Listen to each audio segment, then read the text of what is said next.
नमस्कार दोस्तों, स्वागत है आपका आपके अपने channel law with Sunil Bhargav में। दोस्तों, भारतीय न्याय संहिता यानी बीएनएस को पूरी तरह समझने के लिए इसकी परिभाषाओं को समझना बेहद जरूरी है।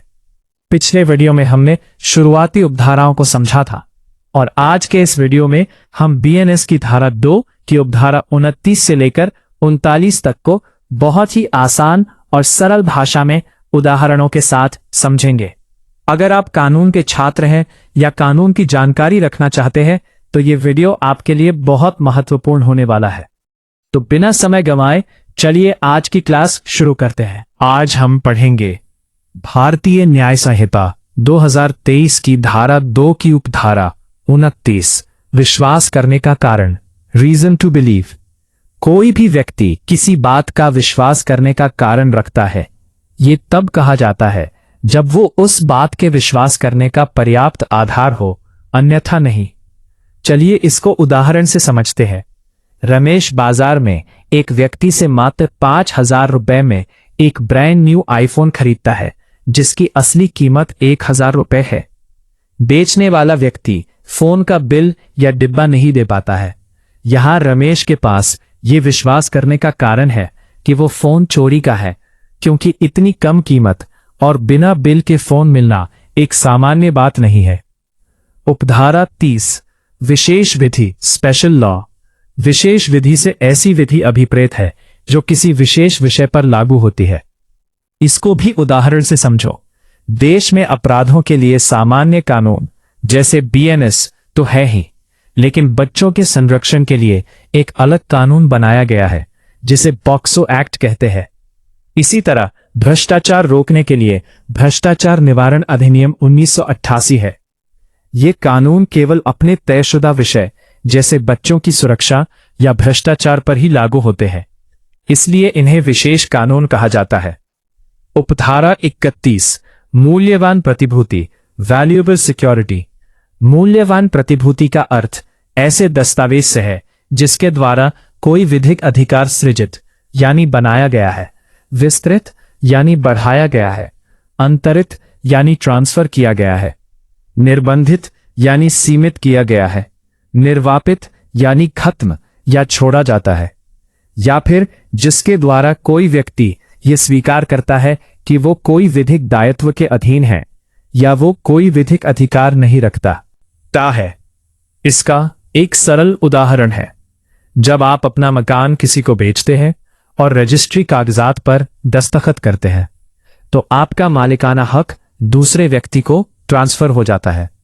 यह दस्तावेज एक मूल्यवान प्रतिभूति है। या फिर इसका एक और उदाहरण है प्रॉमिसरी नोट पर। अगर आप किसी कागज पर लिखकर देते हैं कि मैं सुरेश को 10,000 रुपए देने का वादा करता हूं, तो आप अपनी कानूनी जिम्मेदारी स्वीकार कर रहे हैं। यह भी एक मूल्यवान प्रतिभूति है। उपधारा 32, जलयान, वेसल। जलयान से कोई भी ऐसी चीज अभिप्रेत है जो मनुष्यों या संपत्ति को पानी के रास्ते एक जगह से दूसरी जगह ले जाने, परिवहन के लिए बनाई गई हो। अब इसको उदाहरण से समझते हैं। इसके अंतर्गत समुद्र में चलने वाले बड़े मालवाहक जहाज, शिप्स, यात्रियों को ले जाने वाली नावें, बोट्स, स्टीमर, क्रूज और यहां तक कि पानी में चलने वाली मोटर बोट भी शामिल हैं। अगर कोई व्यक्ति लकड़ी का एक बड़ा बेड़ा, राफ्ट भी इंसानों या सामान को पानी से पार कराने के लिए बनाता है तो कानूनन उसे भी जलयान माना जाएगा। उपधारा 33, स्वेच्छा, वॉलंटरीली।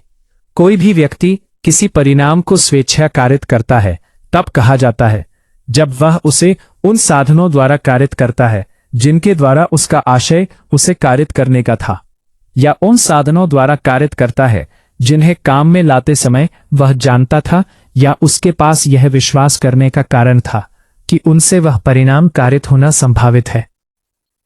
इसको भी उदाहरण से समझो। एक बड़े शहर के एक बसे हुए जिसमें लोग रह रहे हो मकान में रात के समय चोरी आसानी से करने के इरादे से आग लगा देता है। इस आग के कारण वहां रहने वाले एक व्यक्ति की मौत हो जाती है। यहां हो सकता है कि ए का इरादा उस व्यक्ति को मारने का ना रहा हो और उसे इस बात का दुख भी हो कि उसके इस काम से किसी की जान चली गई।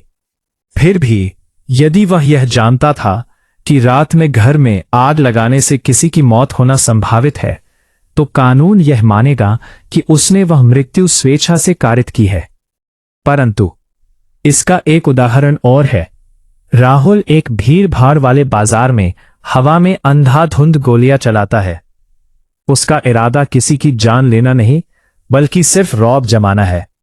लेकिन एक गोली एक राहगीर को लग जाती है और उसकी मौत हो जाती है। राहुल कोर्ट में यह बहाना नहीं बना सकता कि मेरा इरादा मारने का नहीं था, क्योंकि वह जानता था कि भीड़ में गोली चलाने से किसी की जान जाना पूरी तरह संभावित है। इसलिए कानूनन उसने वह हत्या स्वेच्छा से की है। उपधारा 34 विल से कोई भी वसीयती दस्तावेज अभिप्रेत है। इसको सरल अर्थ में समझो। ये एक ऐसा कानूनी दस्तावेज होता है जिसमें कोई व्यक्ति ये लिखता है कि उसकी मृत्यु के बाद उसकी संपत्ति किसे और कैसे मिलेगी। अब एक उदाहरण से समझते हैं। सोहनलाल एक कागज पर कानूनी रूप से लिखता है कि मेरी मृत्यु के बाद मेरा मकान मेरे छोटे बेटे को मिले। इस कानूनी कागज को वसीयत कहा जाएगा। उपधारा 35 वुमन, महिला से किसी भी आयु की मानव नारी अभिप्रेत है।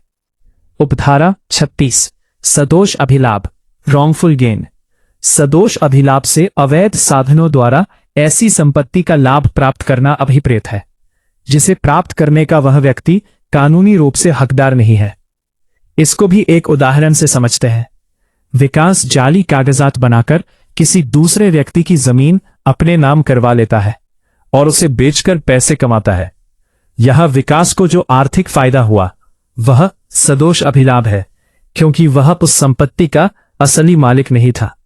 उपधारा 37 सदोष हानि, रॉन्गफुल लॉस, सदोष हानि से अवैध साधनों द्वारा ऐसी संपत्ति की हानि अभिप्रेत है जिसकी हानि उठाने वाला व्यक्ति वैध रूप से हकदार था।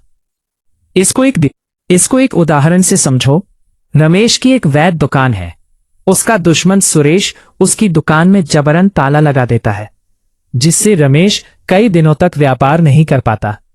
यहां रमेश को जो नुकसान हुआ है वह सदोष हानि है, क्योंकि रमेश अपनी दुकान से कमाई करने का कानूनी हकदार था। उपधारा 38 सदोष अभिलाभ प्राप्त करना और सदोष हानि उठाना, gaining wrongfully and losing wrongfully. कोई भी व्यक्ति सदोष अभिलाभ प्राप्त करता है तब कहा जाता है जब वह व्यक्ति किसी भी संपत्ति को गलत तरीके से अपने पास रखता है, और तब जब वह उसे गलत तरीके से अर्जित करता है। कोई व्यक्ति सदोष हानि उठाता है तब कहा जाता है जब उसे किसी संपत्ति से गलत तरीके से अलग रखा जाता है, और तब जब उसे संपत्ति से गलत तरीके से वंचित कर दिया जाता है। इसको भी उदाहरण से समझो। नंबर 1, यदि अमित किसी का गिरा हुआ फोन उठाकर अपने पास रख लेता है या किसी का उधार लिया हुआ सामान समय पूरा होने पर वापस नहीं करता, तो दोनों ही मामलों में वह सदोष अभिलाभ प्राप्त कर रहा है। नंबर 2, यदि सुमित को उसकी खुद की जमीन पर कदम रखने से गुंडे रोक देते हैं या उसकी गाड़ी चोरी कर ली जाती है, तो दोनों स्थितियों में माना जाएगा कि सुमित सदोष हानि उठा रहा है। उपधारा 37 सदोष हानि, रॉन्गफुल लॉस, सदोष हानि से अवैध साधनों द्वारा ऐसी संपत्ति की हानि अभिप्रेत है जिसकी हानि उठाने वाला व्यक्ति वैध रूप से हकदार था। इसको एक उदाहरण से समझो। रमेश की एक वैध दुकान है। उसका दुश्मन सुरेश उसकी दुकान में जबरन ताला लगा देता है, जिससे रमेश कई दिनों तक व्यापार नहीं कर पाता। यहां रमेश को जो नुकसान हुआ है वह सदोष हानि है, क्योंकि रमेश अपनी दुकान से कमाई करने का कानूनी हकदार था। उपधारा 38 सदोष अभिलाभ प्राप्त करना और सदोष हानि उठाना, gaining wrongfully and losing wrongfully. कोई भी व्यक्ति सदोष अभिलाभ प्राप्त करता है तब कहा जाता है जब वह व्यक्ति किसी भी संपत्ति को गलत तरीके से अपने पास रखता है, और तब जब वह उसे गलत तरीके से अर्जित करता है। कोई व्यक्ति सदोष हानि उठाता है तब कहा जाता है जब उसे किसी संपत्ति से गलत तरीके से अलग रखा जाता है, और तब जब उसे संपत्ति से गलत तरीके से वंचित कर दिया जाता है। इसको भी उदाहरण से समझो।